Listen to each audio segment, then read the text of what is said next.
નમસ્કાર, દૂરદર્શન સમાચાર સાથે હું અમિતા વાંઝા. જોઈએ સૌપ્રથમ મુખ્ય સમાચાર.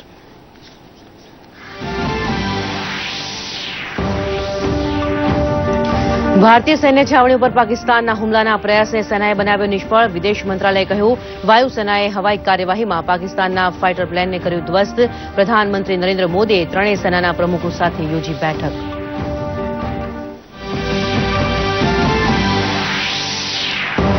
ભારતે પાકિસ્તાનના હાઈ કમિશનરને પાઠવ્યું સમન્સ. પાકિસ્તાનની અકારણ આક્રમકતા વિરુદ્ધ નોંધાવ્યો વિરોધ. ભારતીય વાયુસેનાના ઘાયલ પાયલટ સાથેનો વ્યવહારમાં જીનીવા સંધિ અને પ્રોટોકોલ સામેલ. પુલવામા હુમલામાં જૈશ-એ મોહમ્મદની ભૂમિકાને લઈ પાકિસ્તાને સોંપાયું પુરાવાનું ડોઝિયર. દુનિયામાં એકલું પડ્યું પાકિસ્તાન. દુનિયાના તમામ દેશોએ કહ્યું, પાકિસ્તાન આતંકવાદ વિરુદ્ધ કરે કડક કાર્યવાહી. ફ્રાન્સ અને અમેરિકાએ પણ પાકિસ્તાનની જમીન ઉપર પોષવામાં આવી રહેલા આતંકવાદને ખતમ કરવા કહ્યું. બ્રિટન અને નેપાળે પણ કરી ચિંતા વ્યક્ત.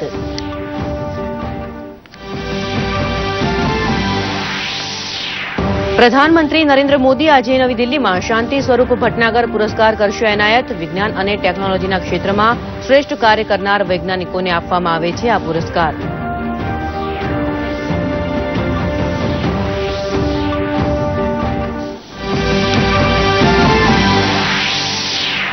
ગાંધીનગર ખાતે ગુજરાત કોળી ઠાકોર વિકાસ નિગમ દ્વારા યોજાયો ચેક વિતરણ સમારોહ. મુખ્યમંત્રી વિજય રૂપાણી 1200 લાભાર્થીઓને ₹8 કરોડની આપી સહાય. તો સમારોહ બાદ પ્રધાનમંત્રી નરેન્દ્ર મોદીના ગુજરાત પ્રવાસ અંગેની મુખ્યમંત્રીએ આપી માહિતી.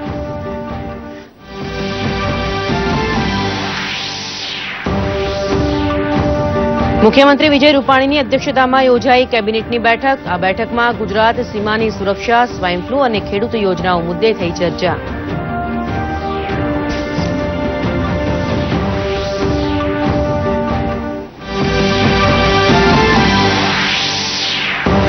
અને બીજી ટી20માં ઓસ્ટ્રેલિયાએ ભારતને 7 વિકેટે આપ્યો પરાજય. મેક્સવેલની તોફાની સદીની મદદથી ઓસ્ટ્રેલિયાએ 151 રનના લક્ષ્યને 19.4 ઓવરના અંતે કર્યો પૂર્ણ. ઓસ્ટ્રેલિયાનો 2-0થી સિરીઝ ઉપર કબજો.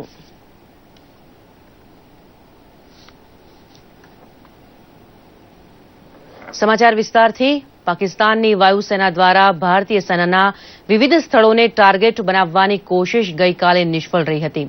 પાકિસ્તાની વિમાનોને જવાબ આપવાની કાર્યવાહી દરમિયાન ભારતીય વાયુસેનાએ પાકિસ્તાનના એક વિમાનને તોડી પાડ્યું હતું.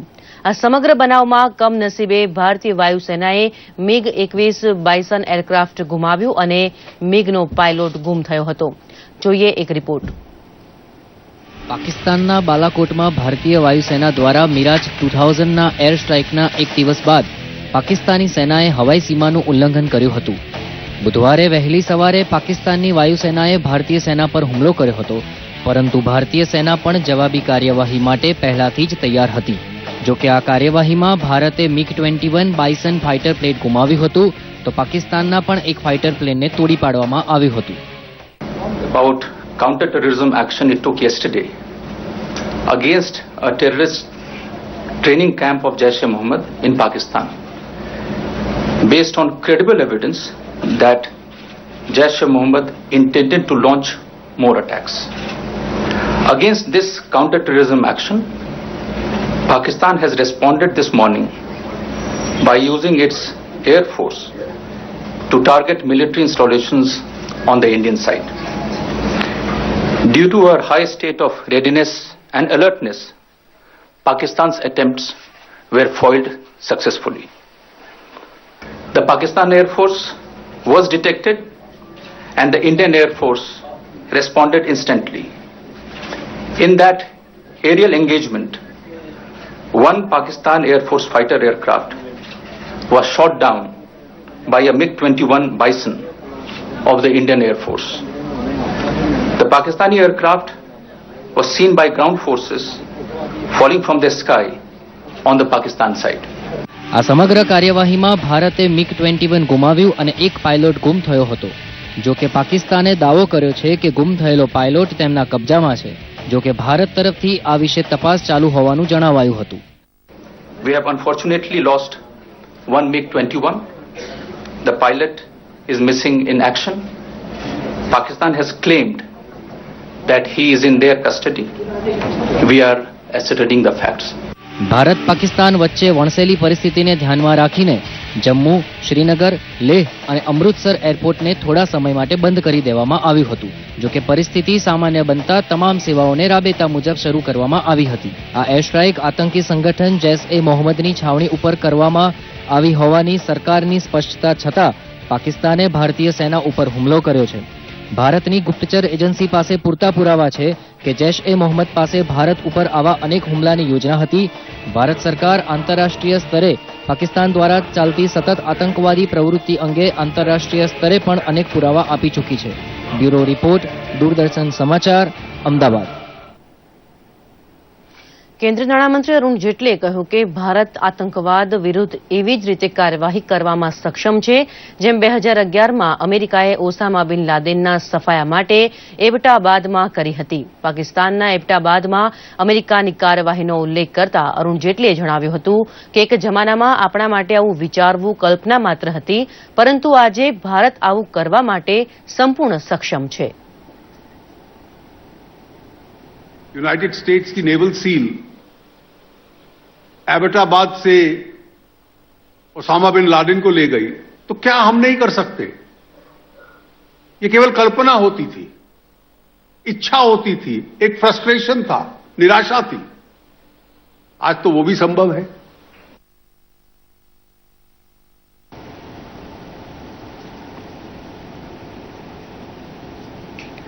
પાકિસ્તાનના બાલાકોટમાં ભારતીય વાયુસેના દ્વારા કરાયેલા એર સ્ટ્રાઇકના બીજા દિવસે વિદેશ મંત્રી સુષ્મા સ્વરાજ ચીનના પ્રવાસે છે. અહીં વિદેશ મંત્રી રશિયા, ભારત, ચીનની સંયુક્ત બેઠકમાં ભાગ લેવા પહોંચ્યા હતા. આ ત્રિપક્ષીય બેઠક દરમિયાન વિદેશ મંત્રી સ્વરાજે પાકિસ્તાન પ્રાયોજિત આતંકવાદનો મુદ્દો ઉઠાવી પાકિસ્તાનને ઉઘાડું પાડ્યું હતું.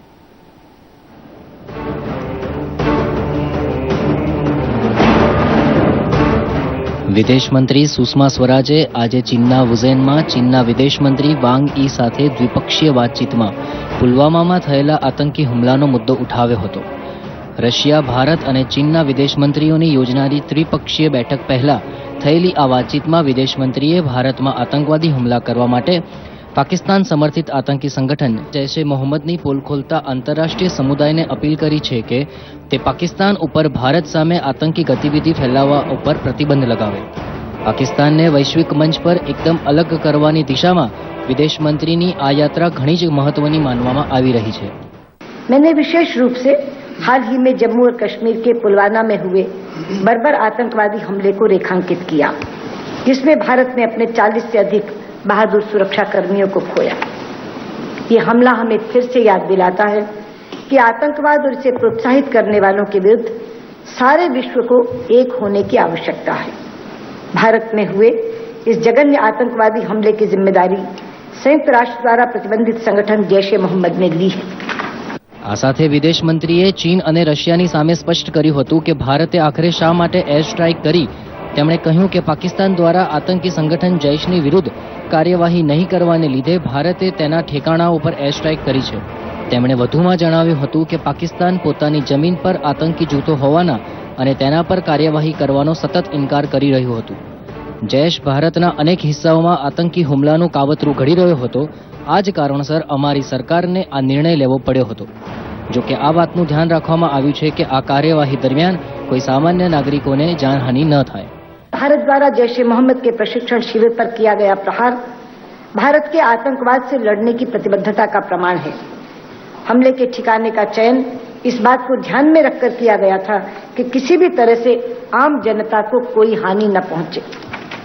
ये एक गैर सैन्य कार्यवाही थी जिसका उद्देश्य जैश-ए-मोहम्मद के आतंकवादी ढांचे को ध्वस्त करना था और उसमें हमने कामयाबी हासिल की है. ભારતે પાકિસ્તાનની અંદર એર સ્ટ્રાઇક કરી, જેને પગલે ચીને આ મામલે એક નિવેદન બહાર પાડ્યું હતું અને બંને દેશોને શાંતિની અપીલ કરી હતી. ચીને ભારત અને પાકિસ્તાન બંને પોતાના સંબંધોને સુધારવા માટે વાતચીતનો રસ્તો અપનાવવો જોઈએ તેમ જણાવ્યું હતું. એક તરફ ચીન જ્યારે બંને દેશોને શાંતિની અપીલ કરી હતી, ત્યારે બીજી તરફ અમેરિકા, ઓસ્ટ્રેલિયા, ફ્રાન્સે પાકિસ્તાનને આતંકવાદના ખાત્મા માટે અપીલ કરી હતી. અગાઉ અમેરિકા ખુલ્લેઆમ ભારતના સમર્થનમાં આવી ગયું હતું અને પુલવામા હુમલા બાદ પાકિસ્તાનના આતંકવાદને વખોડ્યો હતો. हमें वैश्विक रणनीति की जरूरत है, एक ग्लोबल कोऑपरेशन की जरूरत है. और मुझे खुशी हुई आपको बताते हुए कि आज हमने तय किया, जिसको हमने अपने पैरा 10 में लिखा भी है अपने ज्वाइंट कम्युनिके में, जो आपको बटेगी।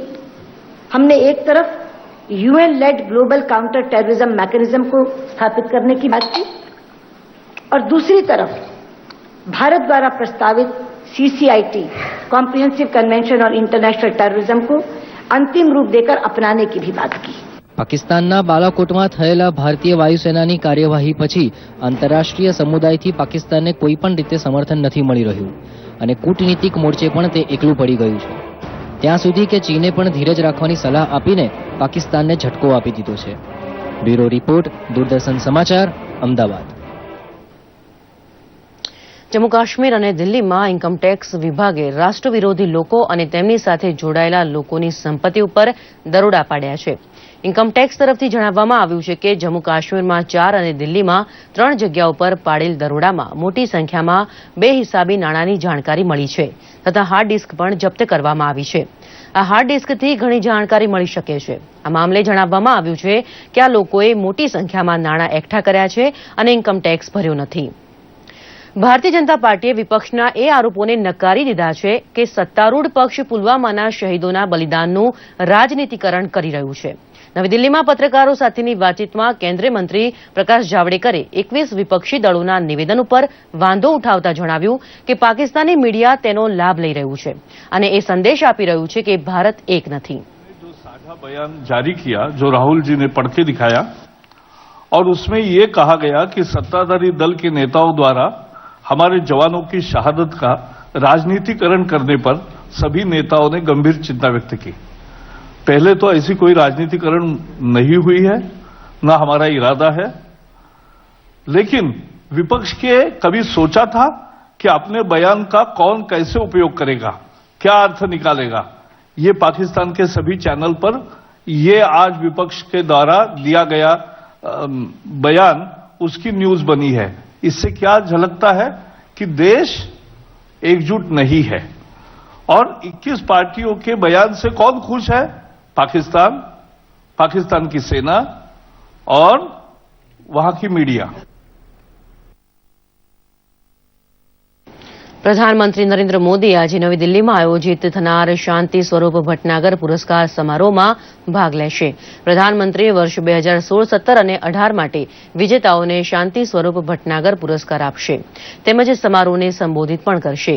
વિજ્ઞાન અને ટેકનોલોજી અનુસંધાન પરિષદના સ્થાપક ડોક્ટર શાંતિ સ્વરૂપ ભટનાગરના નામ પર આ પુરસ્કાર આપવામાં આવે છે. વિજ્ઞાન અને ટેકનોલોજીના શ્રેષ્ઠ કાર્ય કરવા બદલ આ પુરસ્કાર આપવામાં આવે છે. પ્રધાનમંત્રી નરેન્દ્ર મોદીએ દિલ્હીમાં રાષ્ટ્રીય યુવા સંસદ મહોત્સવ 2019ના સમાપન સત્રને સંબોધિત કર્યું હતું. પોતાના સંબોધનમાં પ્રધાનમંત્રીએ કહ્યું હતું કે એક લાંબા વિચાર સાથે એક પછી એક ઇન્ટરલિંક વ્યવસ્થા વિકસિત કરવી તેમની કાર્યશૈલીનો ભાગ છે. તેમણે વધુમાં કહ્યું કે તેઓ નવી શરૂઆત જોઈ રહ્યા છે. યુવાઓમાં આ પહેલા પ્રધાનમંત્રીએ મહોત્સવના વિજેતાઓને પુરસ્કાર આપ્યા હતા અને ખેલો ઇન્ડિયા એપનો શુભારંભ કર્યો હતો.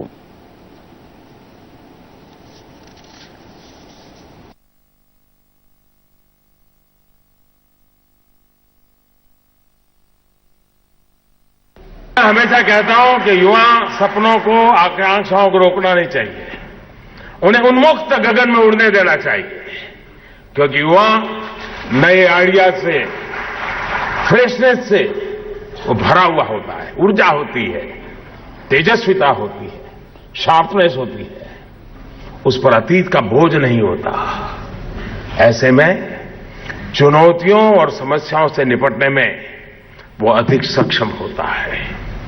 साथियों, देश की, समाज की समस्याओं को सुलझाने के लिए आपकी जो अप्रोच है वो न्यू इंडिया को और मजबूत करने वाली है. जैसे आज का समय तेजी से बदल रहा है, वैसे ही आज की जनरेशन भी पहले की अपेक्षा कई गुना तेजी से सोचती है, काम कर रही है. આદિવાસીઓની અડચણોના આદેશ ઉપર રોક લગાવવા માટે કેન્દ્ર સરકારની અરજી ઉપર સુપ્રીમ કોર્ટ સુનાવણી કરશે. કેન્દ્ર સરકારે આદિવાસીઓને જંગલમાંથી હટાવવાના આદેશ ઉપર રોક લગાવવા માટે સુપ્રીમ કોર્ટમાં અરજી દાખલ કરી છે. પાછલી સુનાવણીમાં જસ્ટિસ અરુણ મિશ્રા, જસ્ટિસ નવીન સિંહા અને જસ્ટિસ ઇન્દ્રા બેનર્જીની બેન્ચે 21 રાજ્યોના લગભગ 11.8 લાખ આદિવાસીઓ પર જમીન પર કબજાના દાવાને નકારીને રાજ્ય સરકારોને આદેશ આપ્યો હતો કે તે પોતાના કાયદા પ્રમાણે જમીનો ખાલી કરાવે. કોર્ટે 21 રાજ્યોના મુખ્ય સચિવોને આદેશ રજૂ કરતા જણાવ્યું કે તેઓ 12 જુલાઈથી પડેલા સોગંદનામું દાખલ કરી જણાવે કે તેમણે નક્કી થયેલ સમય મર્યાદામાં જમીન કેમ ખાલી કરાવી નહીં.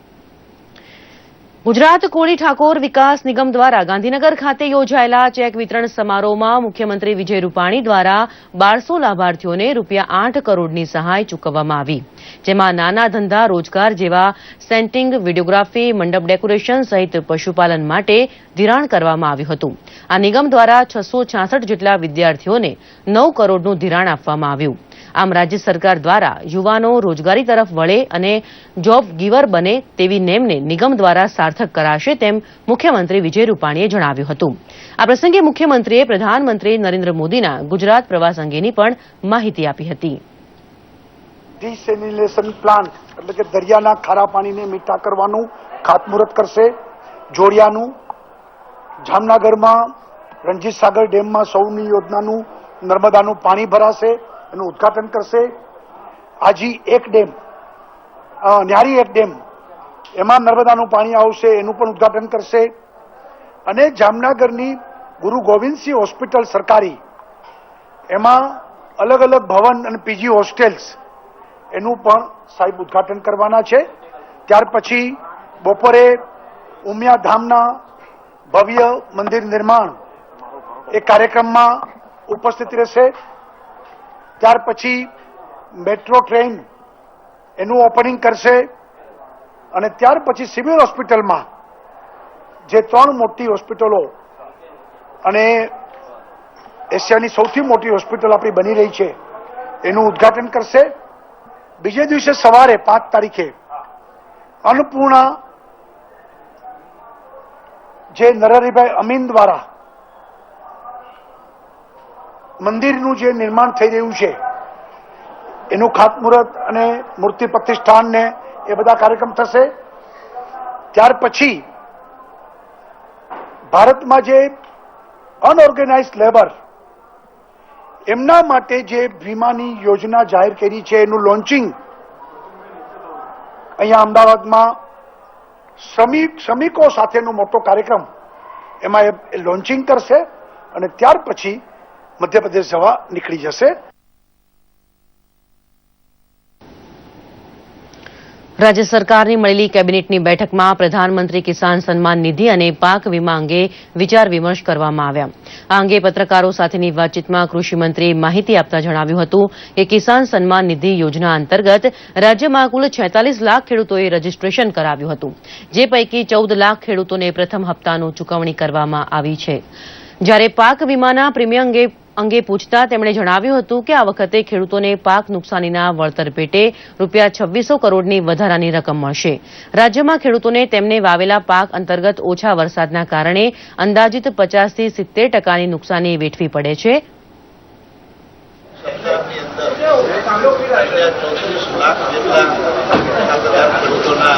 ખાતામાં નાણાં જમા કરાવે. ગુજરાતના મીડિયાના માધ્યમથી ખેડૂત ભાઈઓને મારે આ બધી વાત આપી છે. બીજા એક આનંદના સમાચાર એ છે કે પ્રધાનમંત્રી ફસલ વીમા યોજના હેઠળ ગુજરાત રાજ્યમાં આ વર્ષમાં ખેડૂતોએ કેન્દ્ર સરકારે અને રાજ્ય સરકારે અલગ અલગ રિજિયન વાઇઝ જે પાકો માટે પ્રીમિયમ ભર્યા હતા એના વીમાઓની 4 કંપનીઓ દ્વારા ગણતરી લગભગ પૂર્ણતાના આરે આવી ગઈ છે. અને અંદાજે 2600 કરોડથી વધારે રકમ ખેડૂતોને પાક વીમામાં જ્યારે મળવા જઈ રહી છે.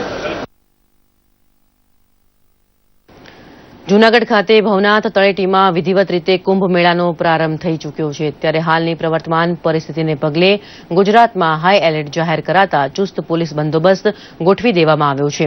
શિવરાત્રી કુંભ મેળામાં કોઈ અનિચ્છનીય ઘટના ન ઘટે તે માટે જૂનાગઢ રેન્જ આઈજીપી સુભાષ ત્રિવેદી અને જૂનાગઢ એસપી સૌરભ સિંઘે સુરક્ષા માટે ભવનાથની મુલાકાત લઈને માઇક્રો પ્લાનિંગ કરીને અનેક નિર્દેશો આપ્યા હતા. 14 ડીવાયએસપી 25 પીઆઈ સહિત 2500 પોલીસનો કાફલો સતત મેળાની સુરક્ષા કરી રહ્યો છે. આ વખતે ગિરનાર શિવરાત્રી મેળાને કુંભનો દરજ્જો અપાતા મેળામાં 10 થી 12 લાખ શ્રદ્ધાળુઓ અને વીવીઆઈપી લોકો અને સાધુ સંતો આવવાના હોય સુરક્ષાના તમામ પગલાં હાથ ધરવામાં આવી રહ્યા છે. लोग आने वाले हैं. यहाँ पे डेकोरेशन, यहाँ पे जो हमारी सब तरह के उसकी तैयारियां होती हैं वो भी बहुत अच्छी तरह से हुई है. गुजरात के सभी लोगों को और भारतवर्ष के सभी लोगों को मैं यहाँ पे साधु संतों का जो मेला होता है उसमें पधारने के लिए निमंत्रित करती हूँ.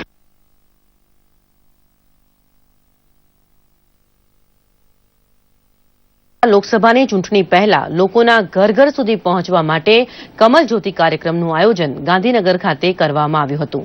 જેમાં ઉપસ્થિત નાયબ મુખ્યમંત્રી નીતિન પટેલે ભાજપના કાર્યકર્તાનો ઉત્સાહ વધારી કેન્દ્ર સરકાર અને રાજ્ય સરકારની યોજનાનો લાભ લીધેલા લાભાર્થીઓના ઘરે જઈને જ્યોત પ્રગટાવવા આગ્રહ કર્યો હતો.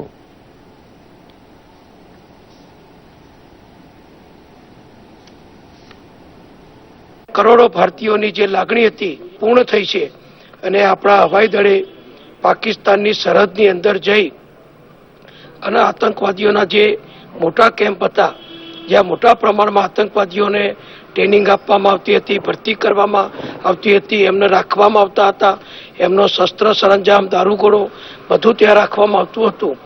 એવા મોટા કેમ્પોના ધરાશાયી કરી દીધા છે અને આખી દુનિયામાં ભારતનું હવાઈ દળ, ભારતની સેના અને ભારતની રાજકીય ઈચ્છાશક્તિ કેન્દ્ર સરકારની વડાપ્રધાનની એ આખી દુનિયાને ખાઈ આવે એવી રીતે કામ થયું છે અને આખા દેશમાં ખુશીનો માહોલ છે.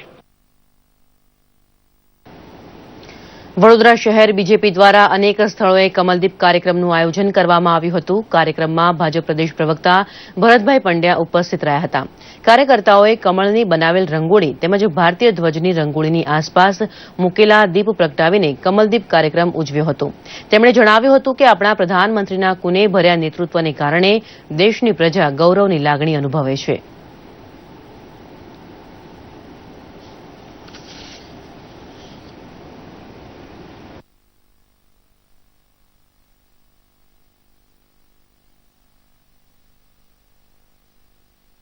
કેન્દ્ર અને રાજ્ય સરકારની યોજનાના લાભાર્થી અને કાર્યકર્તાને ત્યાં કમલદીપ પ્રગટાવવાનો કાર્યક્રમ હતો, પરંતુ આજે એક બેવડી ખુશીમાં એ પરિણમ્યો છે.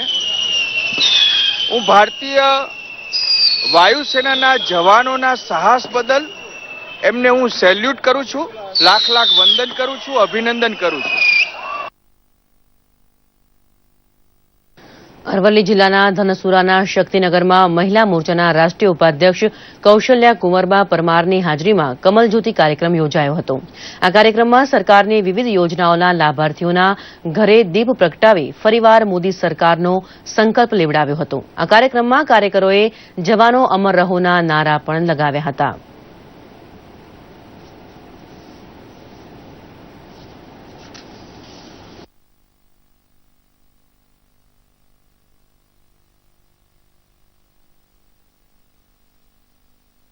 સમગ્ર ગુજરાત રાજ્યની અંદર નહીં પણ સમગ્ર ભારતભરની અંદર જ્યારે કમલ જ્યોતિ કાર્યક્રમનું આયોજન કરવામાં આવ્યું છે એના ભાગરૂપે ધનસુરા તાલુકાની અંદર આજે ધનસુરાની અંદર શક્તિનગર જે આવેલું છે લાભાર્થીઓનું એમાં શક્તિ કેન્દ્ર ઉપર 26મી તારીખે જે કાર્યક્રમ કરવાનો હતો કમલ જ્યોતિ દીપ યોજના અંતર્ગત એમાં આજે આ લાભાર્થીઓની વચ્ચે રહીને કમલ જ્યોતિ દીપ પ્રગટ્યનો કાર્યક્રમ કરવામાં આવ્યો છે.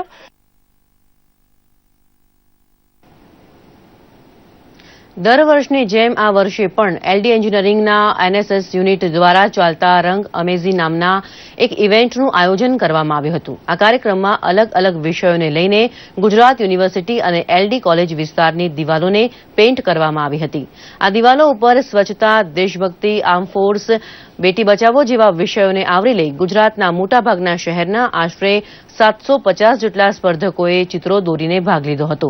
સ્પર્ધાના અંતે 3 કેટેગરીના વિજેતાઓને સન્માનવામાં આવ્યા હતા.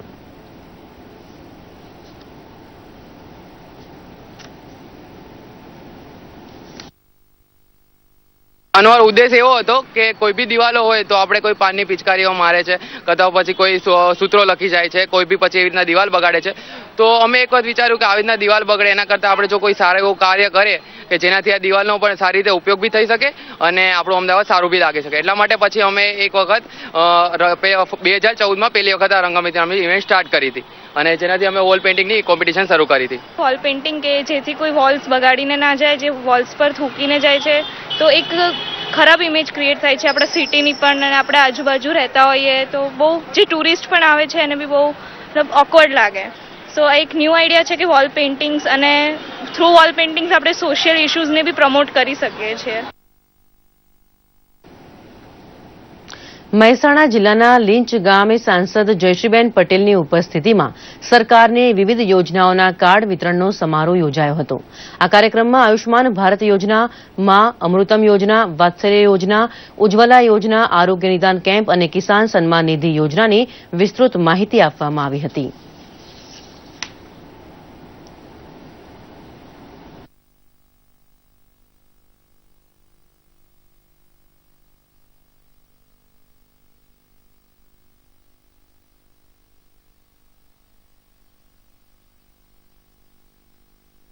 माँ कार्ड तथा आयुष्मान भारत कार्ड, उज्ज्वला अंतर्गत योजना, श्रमयोगी मानधन योजना અને ડસ્ટબિન યોજના આ સર્વે સ્વચ્છતા અભિયાન અંતર્ગત સર્વેની લોન્ચિંગ અહીંયા ગામમાંથી બધાને બોલાવી અને લોકોને એમના લાભાર્થીઓને લાભ આપવામાં આવ્યો. સાથે સાથે કમળ જ્યોતિ પણ કરવામાં આવી. અંતર્ગત અમને જે આ લાભ મળેલો છે એ ખરેખર એક ખૂબ સરસ અને સારી છે કે જેના અંદર ઘણા બધી બીમારીઓ અને રોગો અને એક્સિડન્ટ કે હૃદય રોગ હોય યા પછી કોઈ કિડનીની બીમારી હોય કે કોઈ પણ એવા લાભો મળે છે કે જે 5 લાખ સુધીની યોજનાનો લાભ મળે છે. આયુષ્માન ભારત યોજના અંતર્ગત આ કાર્ડ અમને મળેલું છે એના આધારે અમને કોઈ પણ રોગ હોય તેના ઉપર નિઃશુલ્ક લાભ થાય છે. ઓનાથી અમને કોઈ પણ રોગની દવા મફત થાય છે. આવા પ્રધાનમંત્રી પહેલી વાર આવા મળ્યા છે એના કારણે અમને આ બધી યોજનાઓનો લાભ મળ્યો છે. આ કાર્ડથી અમને કોઈ પણ દવાખાનામાં સારા લાભો મળી રહેશે અને 5 લાખ સુધીનું કોઈ પણ સહાય મળશે કોઈ પણ દવાખાનામાં. આજે ગેસ કનેક્શનથી બાળકોને ભણાવી શકીએ, જલ્દીથી જમવાનું બનાવી અને બાળકો પાછળ અમે. પ્રધાનમંત્રી કિસાન સન્માન નિધિ યોજના હેઠળ મોરબી જિલ્લાના નાના ખેડૂતોને પ્રથમ હપ્તા સ્વરૂપે 2000 રૂપિયાની સહાય તેમના ખાતામાં સીધા જમા થતા લાભાર્થી ખેડૂતોમાં હર્ષ વ્યાપ્યો હતો. ઉલ્લેખનીય છે કે પ્રધાનમંત્રી કિસાન સન્માન નિધિ યોજના હેઠળ ખેડૂતોને 3 તબક્કામાં વાર્ષિક 6000 રૂપિયાની સહાય પૂરી પાડવામાં આવશે. સરકારની યોજના અમને આ બહુ ગમી મોદી સાહેબની અને અમને આ સારું છે, આનાથી ફાયદો ઘણો થયો. વાત ક્રિકેટની તો ગ્લેન મેક્સવેલની 89 સદીની મદદથી ઓસ્ટ્રેલિયાએ ભારતને બીજી T20માં 7 વિકેટે પરાજય આપી 2 મેચની સિરીઝ 2-0થી જીતી લીધી હતી. ઓસ્ટ્રેલિયાની ટીમ એક કરતાં વધુ મેચની T20 સિરીઝમાં ભારત સામે પ્રથમ વખત જીત્યું છે. આ પહેલા બંને વચ્ચે 3-3 મેચની 2 સિરીઝ રમાઈ હતી જેમાં બંને સિરીઝ 1-1થી ડ્રો રહી હતી. ડાર્સી શોર્ટ આઉટ થયા બાદ મેક્સવેલે હેન્ડસ્કોમ્બ સાથે મળી ટીમને 19.4 ઓવરમાં વિજય અપાવ્યો હતો. મેક્સવેલ 55 બોલમાં 113 રન બનાવી અણનમ રહ્યો હતો. કોહલીએ આ દરમિયાન 29 બોલમાં પોતાની અડધી સદી પૂર્ણ કરી હતી. ધોની 23 બોલમાં 40 રન બનાવી અંતિમ ઓવરમાં પ્રથમ બોલે આઉટ થયો હતો. કોહલી અને કાર્તિકે ત્યારબાદ બાકીના 5 બોલમાં 16 રન બનાવતા ટીમનો સ્કોર 4 વિકેટે 190 રન થયો હતો. તો અત્યારે તો બસ આટલું જ. વધુ સમાચાર માટે જોતા રહો દૂરદર્શન સમાચાર. નમસ્કાર.